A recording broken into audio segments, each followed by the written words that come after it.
जब मुर्दे को कब्र में लिटा दिया जाता है और मिट्टी डालने लगते हैं तो मुर्दा देख रहा होता है, और जब मिट्टी डालकर जाने लगते हैं तो मुर्दा उसके कदमों की आवाज़ सुनता है।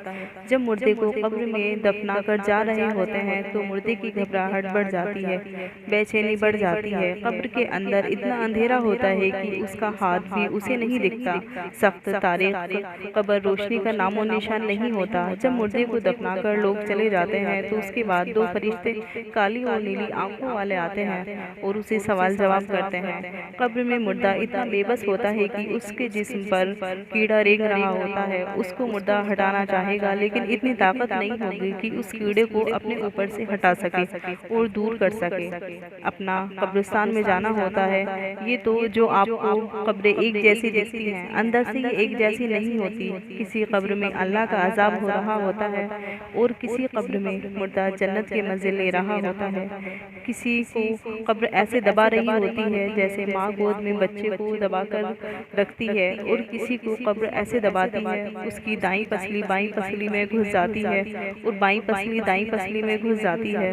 बेनमाजी को कब्र ऐसे दबाती है उसकी पसलियाँ टूट टूट कर एक दूसरे में पेवस्त हो जाती हैं। किसी ने कब्र को चकनाचूर कर दिया हो। किसी की कब्र में जहन्नुम की खिड़की खुली होती है, किसी की कब्र में जहन्नुम की आग भड़क रही होती है।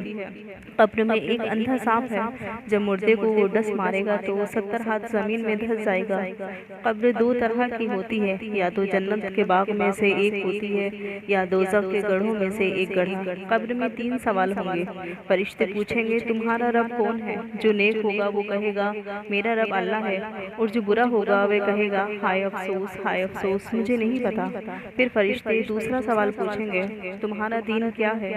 जो नेक होगा कहेगा, मेरा दीन इस्लाम है, और जो बुरा होगा वो कहेगा, हाय अफसोस, हाय अफसोस, मुझे कुछ नहीं पता।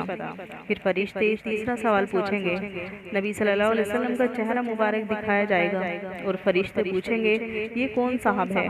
जो नेक होगा वो कहेगा, ये तो हमारे नबी प्यारे सल्लल्लाहु अलैहि वसल्लम है। और जो बुरा इंसान होगा उससे फरिश्ते कहेंगे, ये कौन साहब है, इनके बारे में क्या कहते हो? तो कहेगा, हाय अफसोस, हाय अफसोस, मुझे कुछ नहीं पता। जो मोमिन बंदा फरिश्तों की सही जवाब दे देता है तो उसकी कब्र में जन्नत की खिड़की खोल दी जाती है और जन्नत की खुशबू आती रहती है। और जब काफिर बंदा फरिश्तों के सवाल की जवाब नहीं दे पाता तो उसकी कब्र में जहन्नुम की खिड़की खोल दी जाती है और उससे गर्म लू आती रहती है और जहन्नुम का बिछोना बिछा दिया जाता है और उस पे अजाब शुरू हो जाता है। अजाब देने वाला फरिश्ता अंधा, बहरा और गूंगा होता है, जो बहुत ही वहशतनाक होता है। उसके हाथ में लोहे के गज होते हैं, और जब मोमिन बंदा फरिश्तों के सही जवाब दे देता है तो उसके सामने जहन्नुम की खिड़की खोल दी जाती है।